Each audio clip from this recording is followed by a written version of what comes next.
Vamos abrir a palavra de Deus em 1 de Pedro. Carta do apóstolo Pedro. Sua primeira carta. Carta do apóstolo Pedro. Capítulo 1, versículo 1. Hoje, com a graça de Deus, nós estaremos começando uma nova série de exposição. Iremos estudar toda a carta do apóstolo Pedro. Hoje nós iremos apenas ficar nos dois primeiros versos, verso 1 e verso 2.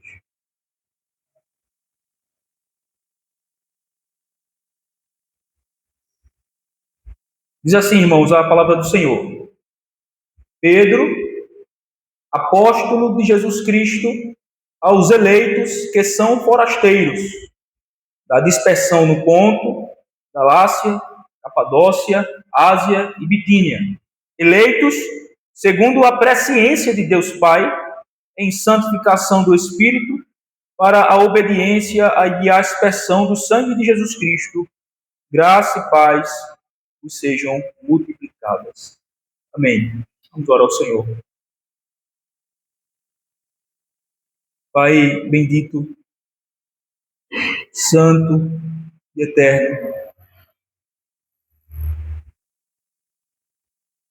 esse é o momento, Senhor, em que nós, o teu povo, ansiamos ouvir a tua voz, Senhor.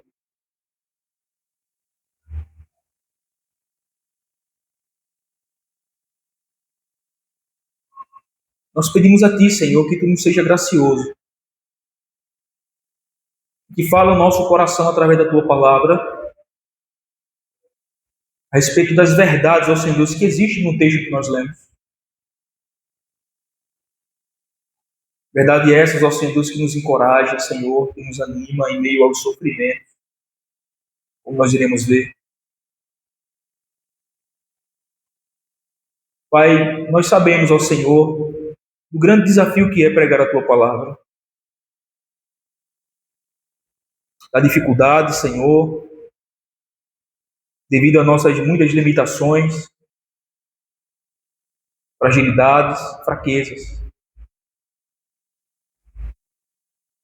Mas se for do teu agrado, Senhor, fala conosco, apesar de nós mesmos, Senhor.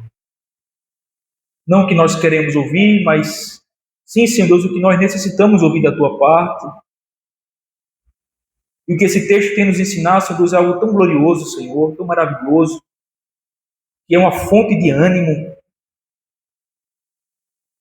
de encorajamento, Senhor, em meio às lutas e dificuldades da vida. O Senhor me ajude, Senhor, a deixar isso claro à tua igreja, ao teu povo aqui presente, Senhor. A falar, pregar, anunciar, ensinar de maneira clara, de maneira simples, de maneira compreensível a todos, Senhor. Para que haja edificação, para que haja crescimento na graça e no conhecimento, para que haja santificação através da verdade que é a tua palavra. Para que haja crescimento na piedade, conhecimento de ti, da tua vontade. Por isso, Senhor, humildemente nós te pedimos, tenha misericórdia de nós. Nos ajude, Senhor, nos abençoe com a tua palavra nesta noite. Esta palavra, Senhor, possa arder, Senhor Deus, em nosso coração. Como os discípulos de Emaús, enquanto tu pregava, enquanto tu anunciava, ensinava, mostrava a respeito do Cristo, ardia, Senhor Deus, em seu coração.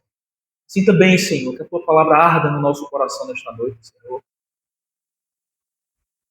Reacendendo a chama, Senhor, fogo, Senhor, do fervor espiritual, nos fortalecendo, nos animando, nos encorajando, nos avivando, Senhor, e nos enchendo da tua presença, do teu Espírito Santo. E que nós possamos sermos habilitados, capacitados por ti, Senhor, nutridos com o que é necessário e suficiente para nós nos mantermos firmes em nossa peregrinação rumo à cidade celestial. Porque é isso, Senhor, uma das coisas que essa texto vai nos ensinar. Os peregrinos. Estamos aqui apenas temporário. Nos ajude a enxergar isso e a crer nessas verdades, porque isso nos trará consolo e conforto em uma vida atribulada que muitos de nós às vezes estamos passando. Ajuda-nos. Nós te pedimos, ó Pai, humildemente. Abençoa o teu povo, em nome de Jesus Cristo. Amém. Amém. Irmãos, título do nosso sermão: Verdades que encorajam. Verdades que encorajam. Antes de nós adentrarmos propriamente dito no texto, analisar o texto, eu quero trazer algumas informações gerais da carta, bem como também apresentar para os irmãos o contexto no qual essa carta foi escrita. Qual é o contexto dos irmãos? O contexto da igreja, para quem Pedro escreveu, e a situação atual daqueles irmãos. Certo? Informações gerais, irmãos. Pedro é o escritor dessa carta. Ele escreve essa carta por volta do ano 66, 67, 65, entre 64 a 67, por aí mais ou menos. Ele escreve essa carta da Babilônia, conforme capítulo 5, versículo 13, não é? Aquela que se encontra em Babilônia, também eleita, vos saúda, como igualmente meu filho Marcos. Então ele está comunicando a esses irmãos algumas saudações de algumas pessoas que estavam com ele. Ele vai designar como sendo Babilônia. Só que, embora alguns entendam que se trata da Babilônia literal, à beira do rio Eufrates, atual Iraque hoje, a grande maioria dos estudiosos entende que tal referência diz respeito à cidade de Roma, que era figuradamente chamada de Babilônia. Entende-se que o mesmo caso se dá em Apocalipse, Apocalipse 17, quando João emprega o mesmo termo, Babilônia. A maioria esmagadora dos estudiosos diz que é uma linguagem figurada para se referir a Roma, que era o grande império da época, e em várias situações era o principal perseguidor da igreja. Na ocasião da escrita, de acordo com o capítulo 5, ainda versículo 12 e 13, tanto Silas quanto Marcos estavam com ele. E é Silas que leva essa carta aos crentes que estavam em fuga devido à perseguição, os quais estavam habitando na região da Ásia Menor, de acordo com o versículo 1. Então veja o versículo 12 do capítulo 5. Por meio de Silvano aqui é Silas, e para vós outros é fiel irmão, como também o considero, vos escrevo resumidamente, exortando e testificando de novo que esta é a genuína graça de Deus, nela estáis firmes. Então Silas está com Pedro em Roma, Marcos também está com Pedro. Veja o versículo 13. Aquele que se encontra em Babilônia, também eleita, vos saúda, como igualmente meu filho Marcos. Então, pelo menos 2 personagens conhecidos nossos aqui, entendemos que estava com Pedro na ocasião em que essa carta foi escrita. Eles estão em Roma, Babilônia, uma linguagem figurada para se referir a Roma. Pedro, então, escreve essa carta aos irmãos que estão na região da Ásia Menor, de acordo com o versículo 1, da dispersão no Ponto, Galácia, Capadócia, Ásia e Bitínia. Todas essas regiões aqui fazem parte da região da Ásia Menor, hoje a atual Turquia. Os irmãos estão lá, fugindo, se guardando, se protegendo de uma grande perseguição que estava acontecendo. E Pedro envia essa carta por intermédio de Silvânio, Silas. Então Silas é o emissário aí, É o carteiro que leva essa carta a esses irmãos por parte de Pedro. O contexto da carta, irmãos. O contexto em que essa carta foi escrita é de extrema perseguição contra a igreja. Perseguição. Nero era o imperador da época. Um homem extremamente perverso e astuto. De tal maneira que no ano 64, ele colocou fogo em Roma Então, quando ele percebe que tal incidente mina a sua reputação aos olhos da sociedade, ele então procurou um bode expiatório para imputar a culpa do incêndio. Das 14 cidades que era composta, né, a capital romana, 10 pegou fogo nesse incêndio. Imagina o desastre. E quem fez isso? Nero. Só que isso soou muito ruim aos olhos da sociedade. Então o que é que ele faz? Ele procura um bode expiatório para colocar a culpa, imputar a culpa por tal incêndio. E ele imputou essa culpa em quem? Naqueles que eram chamados cristãos. Um povo praticamente considerado como marginalizados, antissocial. Tanto é que no primeiro século tem relatos em que as pessoas consideravam os cristãos como sendo incestuosos e, como é o nome dado, de pessoas que comem carne humana, canibais. Por quê? Porque os cristãos, na celebração da ceia, né?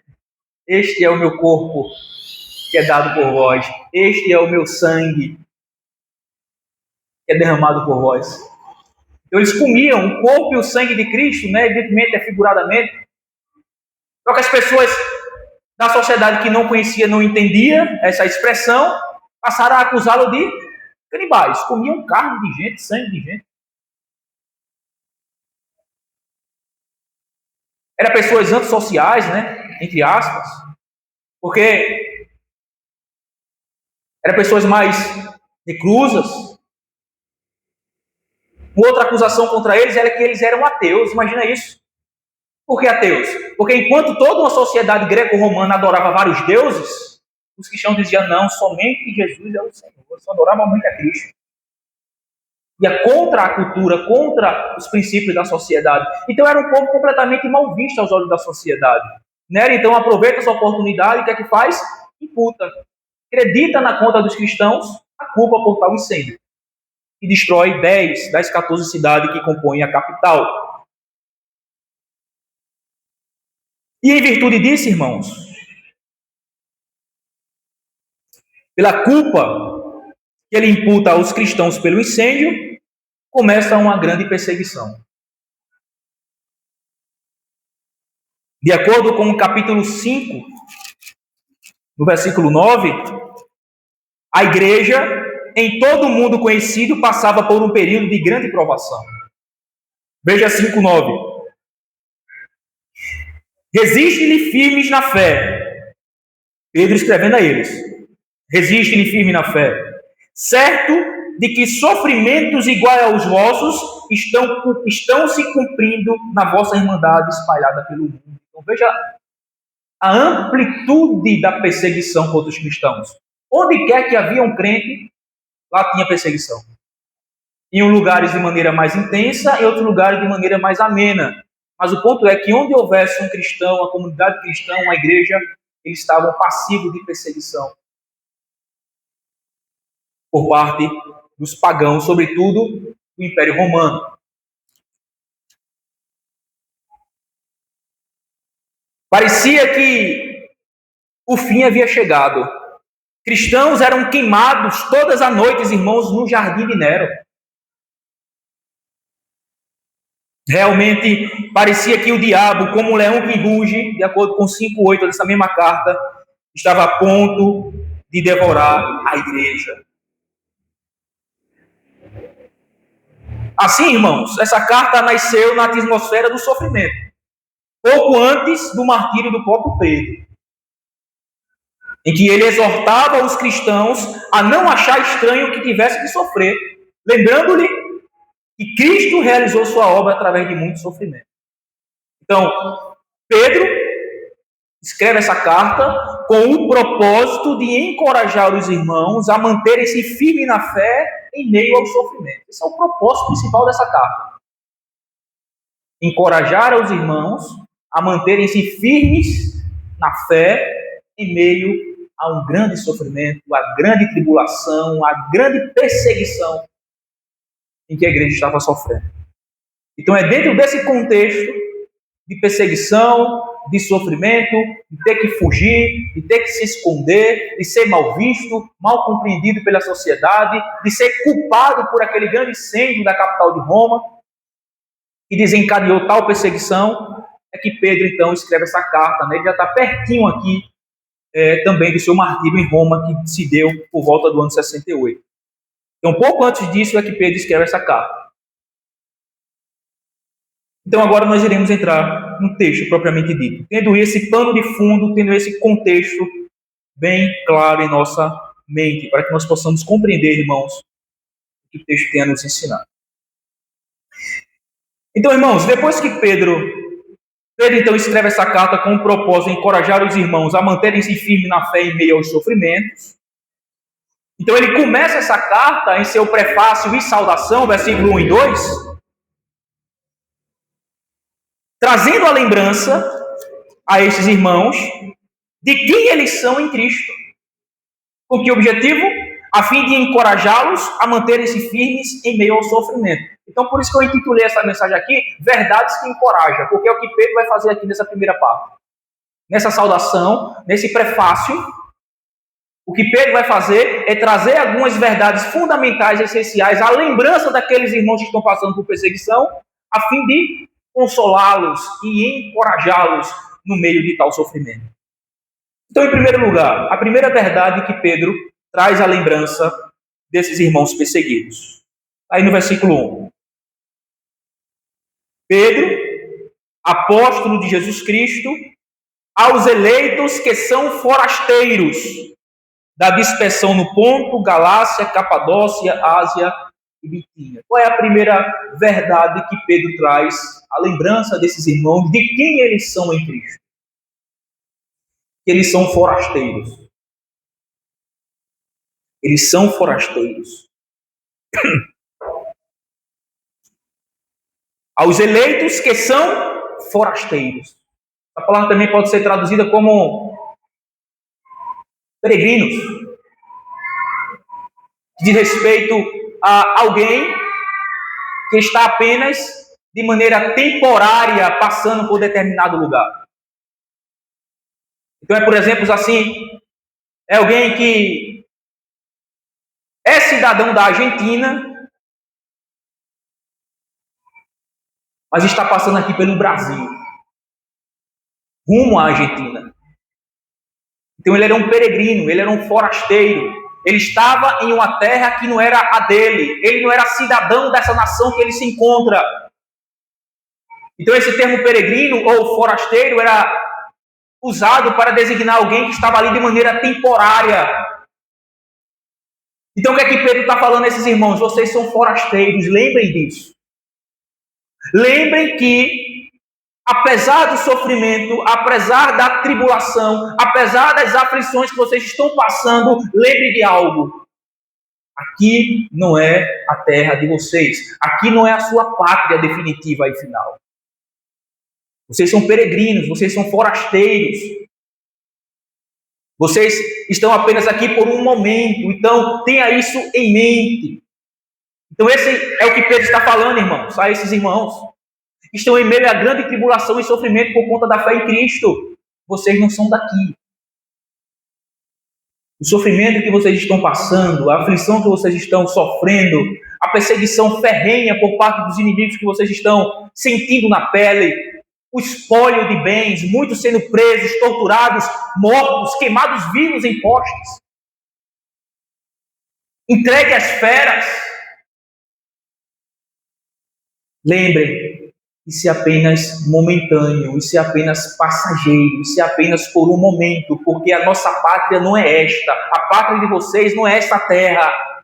Vocês estão indo para lá, vocês estão rumando para lá, vocês são peregrinos em caminho da cidade celestial prometida pelo nosso Rei Jesus Cristo.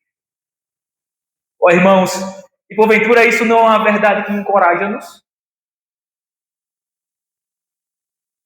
Qual é o sofrimento que você está passando? Eu quero deixar claro uma coisa aqui.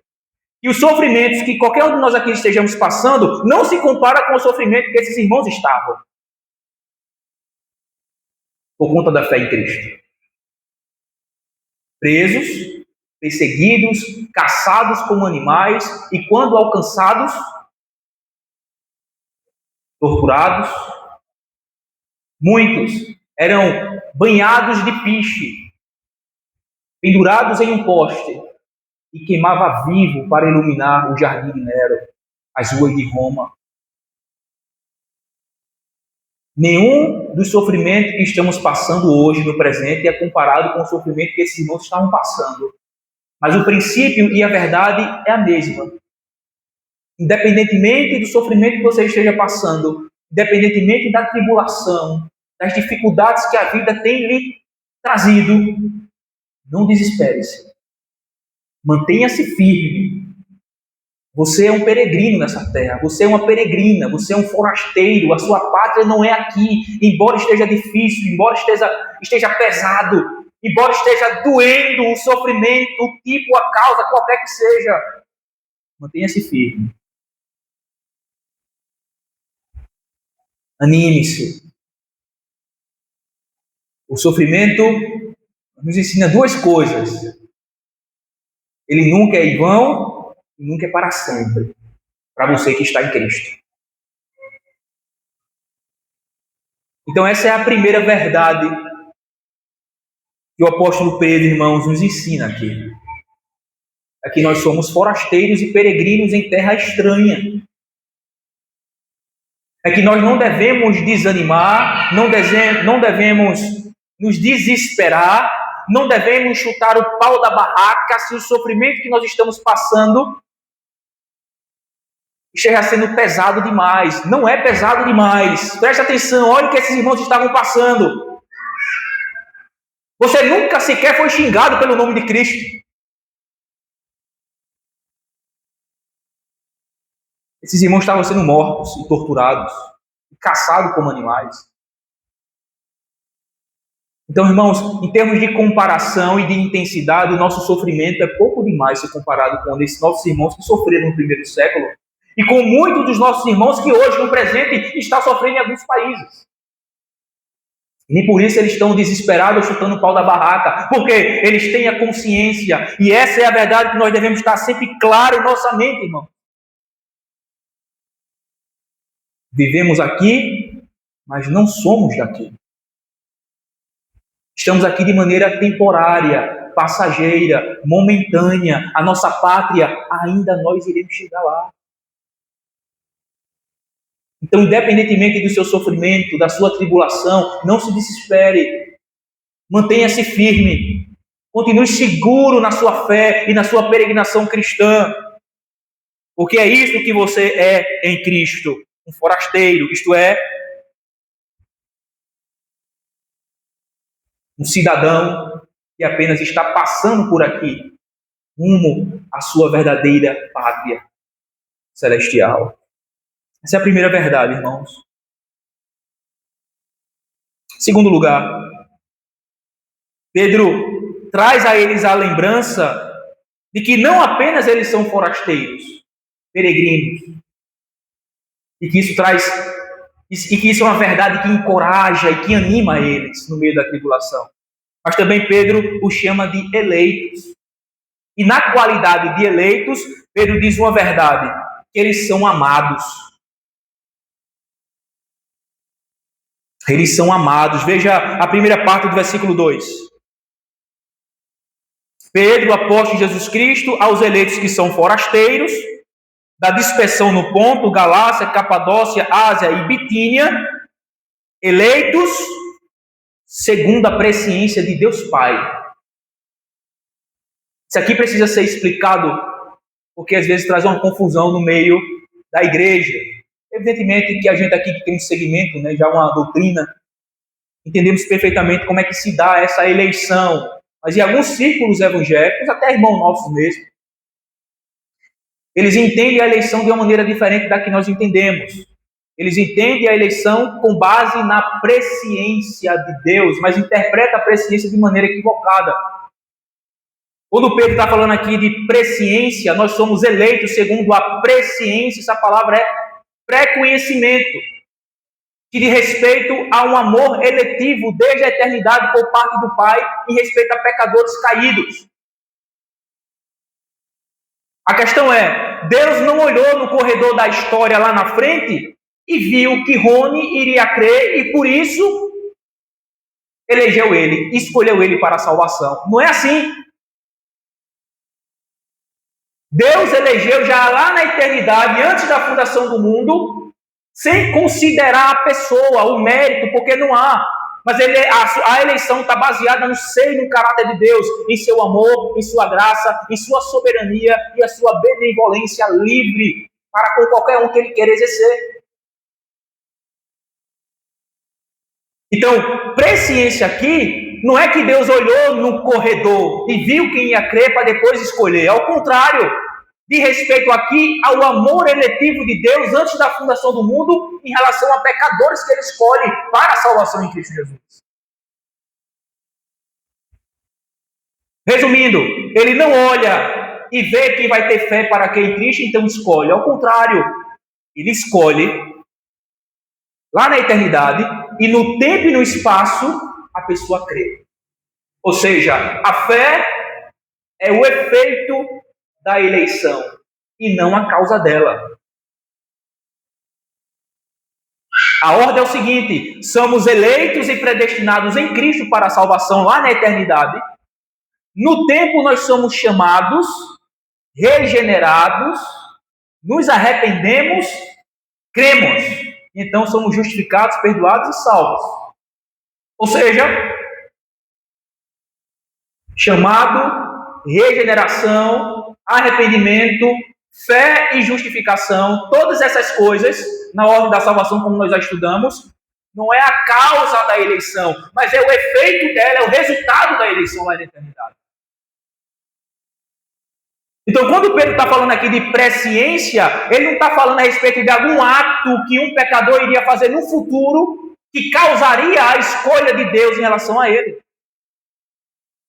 Mas Pedro apenas está se referindo a pessoas que Deus decidiu amar antes da fundação do mundo. Deus decidiu conhecê-los. E o sentido de conhecer é aquele sentido íntimo, de amor, de relacionamento. Então a eleição é segundo o pré-conhecimento de Deus Pai. Então o que é que Pedro está trazendo a memória a eles aqui, irmãos? É que eles são amados por Deus. E saber dessa verdade é algo extremamente encorajador quando a gente está passando em meio ao sofrimento, não é? Imagina esses irmãos sofrendo como estavam sofrendo. Então Pedro traz a lembrança, a memória dele, dizendo: meus irmãos, lembre de algo, vocês são amados.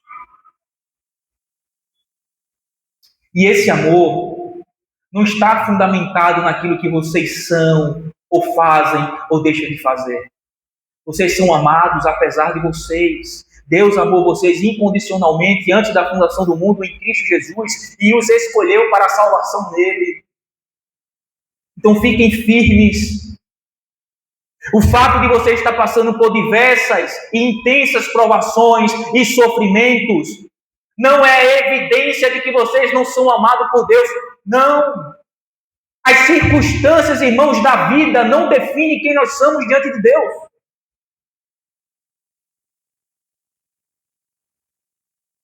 O seu sofrimento não indica que Deus não lhe ame.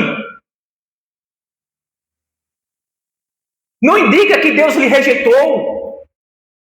Não indica que você é abominável aos olhos do Senhor. Não. As circunstâncias não definem quem você é. Cristo sim. Deus sim, através do seu bendito Filho, em que decidiu te amar, ainda antes que tu mesmo tivesse existido. Antes mesmo da fundação do mundo. Qual é a prova disso? Cristo. E o que mais? Qual é a evidência? É que você crê nele. A fé é o resultado da eleição. É a consequência da eleição. A regeneração é o efeito da eleição. É o propósito eterno de Deus na eleição eterna em Cristo Jesus sendo aplicado e cumprindo-se no tempo e no espaço, na vida daqueles que ele decidiu amar anteriormente, previamente e primeiramente. Então, meu irmão e minha irmã, eu não sei, Deus o sabe, que tipo de sofrimento você está passando, qual a intensidade desse sofrimento, que tipo de tribulação você está sofrendo. Mas receba essa palavra aqui. Você está em Cristo. E isso é a prova de que Deus lhe amou desde antes da fundação do mundo. E se Ele decidiu lhe amar, Ele não revogará essa decisão dele. Ele continuará lhe amando. Independentemente da circunstância, independentemente do sofrimento, independentemente da intensidade de tal tribulação. Deus ama você. Deus lhe ama. Agarre-se a essa verdade e seja encorajado e animado, apesar dos sofrimentos e tribulações que porventura você esteja passando. Terceiro lugar, irmãos, terceira verdade.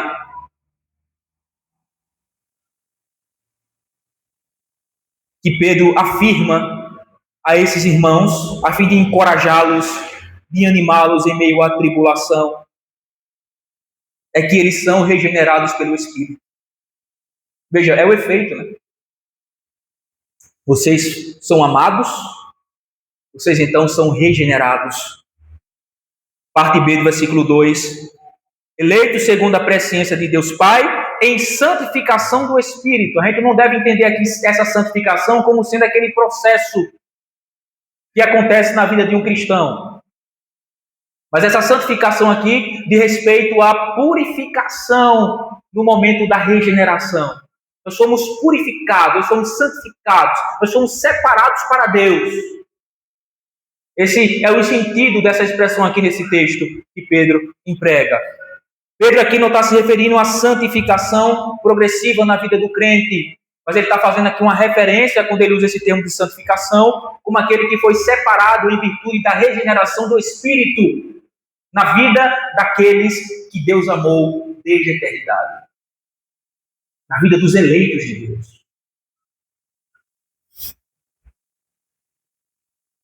Então Pedro traz a lembrança, a mente e a consciência desses irmãos que estão passando por sofrimento, essa gloriosa verdade, irmão, de que eles são regenerados, eles nasceram de novo, eles foram separados pelo Deus que previamente e primeiramente os amou desde a eternidade passada, no tempo e no espaço, quando deu a eles um novo coração, quando fez deles umas novas criaturas em Cristo.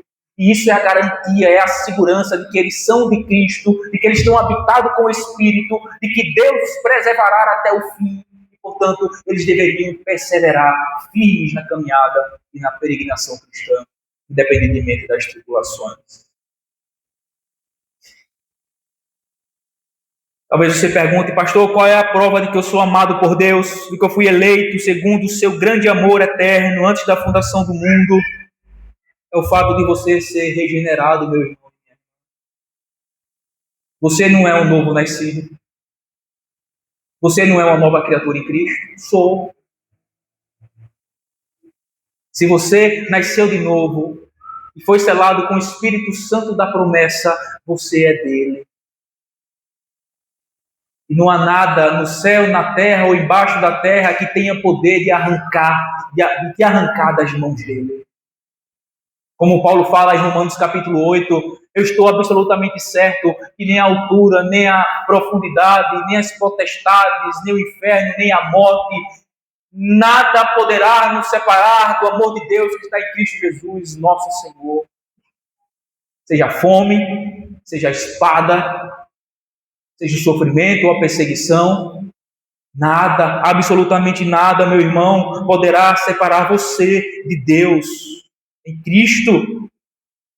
E a prova disso é que Ele não apenas te amou antes da fundação do mundo, mas no tempo e no espaço, no momento adequado, Ele te fez uma nova criatura. Ele te regenerou. Ele te deu um novo coração e Ele te selou com o Espírito Santo da promessa, que é o penhor da nossa redenção eterna, nossa herança. Que verdade maravilhosa, irmãos, que nos encoraja, que nos estimula, que nos anima a perseverar em meio às tribulações. Olhe, eu já falei isso aqui uma vez, vou repetir novamente. Sabe, uma das coisas que me encoraja no momento de dificuldade que eu esteja passando, eu conto o meu testemunho diante de Deus, para Ele. Eu lembro, Senhor, esta era a minha vida, mas olha o que tu fizeste. Apesar de mim, tu me salvaste. Esses são os caminhos que eu trilhava, mas apesar desses caminhos que eu trilhava, da minha rebeldia, da minha maldade, Senhor, de maneira livre, graciosa, unilateral e soberana, tu decidiste me salvar. E toda vez que eu faço isso, irmãos, eu confesso a vocês que eu saio dali animado, ganho um fôlego de ânimo.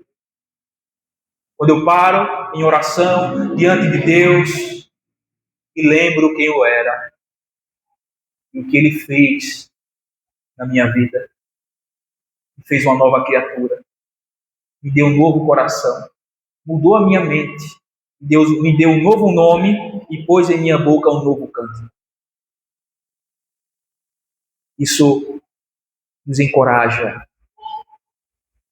a concluir que, apesar das aflições e tribulações e das nuvens escuras nos quais nós estamos envoltos, de maneira que a nossa visão às vezes fica meio turva, né? A gente não consegue ver um palmo na frente do nosso nariz.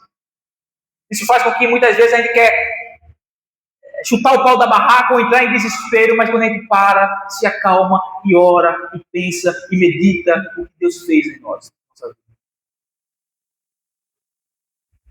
O dia esclarece novamente.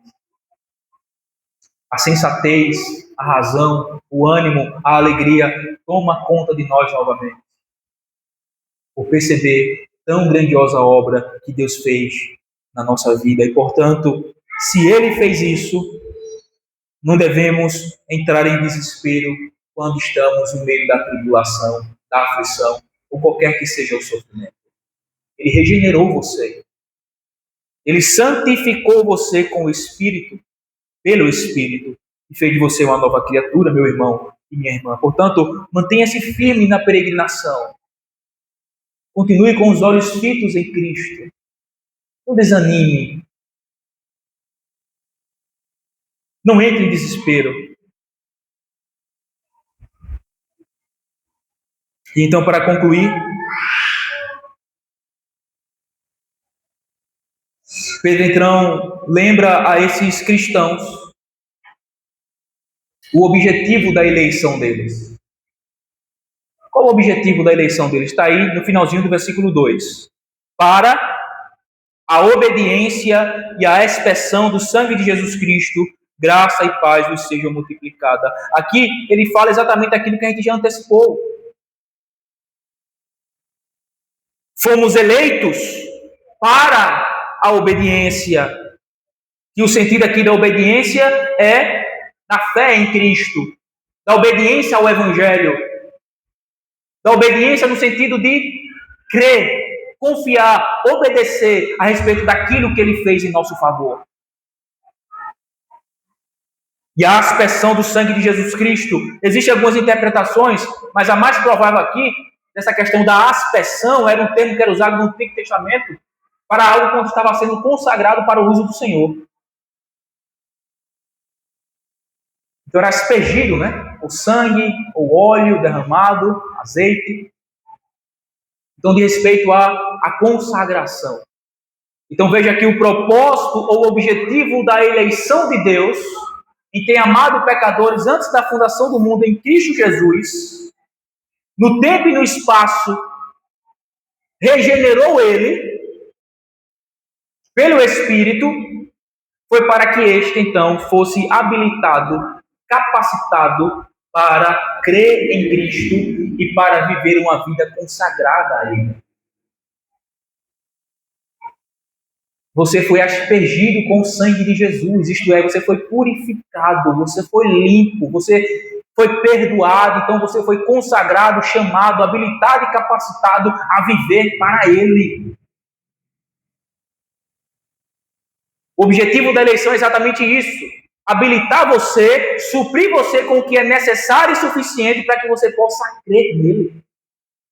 E foi exatamente isso que aconteceu quando você creu. Confirmou-se a eleição. Quando ele lhe regenerou, lhe capacitou e habilitou para que você pudesse vir à fé em Cristo Jesus, obedecesse ao Evangelho, obedecesse a Cristo e nutrisse uma vida de consagração a Ele, passasse a viver para Ele tão somente. Então, irmãos, isso é uma outra verdade que nos encoraja grandiosamente, quando nós passamos a lembrar. Nós sabemos disso, mas como nós passamos a lembrar de que até mesmo uma fé que era necessário para a justificação, eu recebi dele essa habilidade, essa capacidade, e não somente isso, quando ele faz isso na nossa vida, opera a salvação, quando o Espírito aplica a obra da redenção em nosso coração, nós então estamos sendo aspergidos no sangue de Cristo, perdoado, lavado, purificado e consagrado para o uso dele. Irmãos, isso não é um grande privilégio e encorajamento para todos nós, sabermos que apesar de todo sofrimento, nossa vida é uma vida com propósito. Nós somos amados por Deus, chamados por Ele, regenerados pelo Seu Espírito e purificados no sangue de Cristo para viver uma vida consagrada a Ele. Fomos chamados para viver uma vida com propósito, irmão. Diferentemente dos ímpios que vivem vida sem propósito. Para o ímpio, a vida é simplesmente nascer, crescer, trabalhar, ganhar dinheiro, comprar uma casa, um carro, ter família, curtir a vida, no final morrer e deixar. Uma vida sem esperança, sem perspectiva. Por isso que o ímpio que não conhece a Cristo vive em tal desespero diante da morte.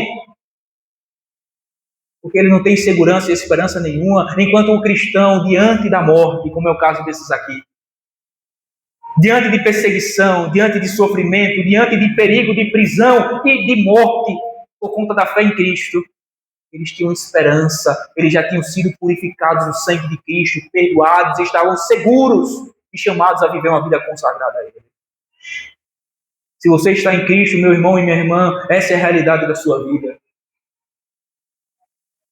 Para concluir, recapitulando, tenha em mente, apesar do sofrimento que você esteja passando, mas você não é deste mundo. Você está aqui apenas de passagem, é temporário, é momentâneo. O seu país é outro, não é este. O sofrimento não será eterno, não é para sempre, por mais doloroso que esteja sendo. Mas tenha isso em mente, meu irmão e minha irmã. Independentemente do sofrimento que você esteja passando, tenha isso em mente. Você é um peregrino aqui. Isso um dia vai passar, vai acabar. Você será recompensado, você será consolado. Você é amado. Deus lhe amou, sem que você ainda mesmo tivesse nascido. Ele lhe amou antes da fundação do mundo e lhe escolheu para a salvação em Cristo Jesus. E isso ele fez quando no tempo e no espaço, através do Espírito Santo, ele aplicou a obra da redenção em seu coração, regenerando você, fazendo de você uma nova criatura e habilitando e lhe capacitando para crer, obedecer e viver uma vida de santidade diante do Senhor. Isso não é mais do que suficiente, irmãos, para sermos encorajados em nossa peregrinação. Eu sei, a vida muitas vezes nos dá um supetão, como minha mãe dizia. Nos dá umas rasteiras, umas decepções. Outros sofrem com questões de doença, outros sofrem com filhos no mundo, ou pais no mundo, mãe no mundo. Outros sofrem com drogas, com bebidas, com vida sofrida, com tanta coisa, quanto tipo de sofrimento, irmãos, que é real na vida do ser humano. Mas tem essas verdades em mente, então você será encorajado, animado, você que está em Cristo, a permanecer firme em sua peregrinação cristã, rumo à cidade celestial, ainda que em meio a muito sofrimento. Mantenha-se firme. Essas verdades se aplicam a você se você está em Cristo. Então, seja consolado, seja encorajado. Tenha essas verdades em mente. Amém. Amém.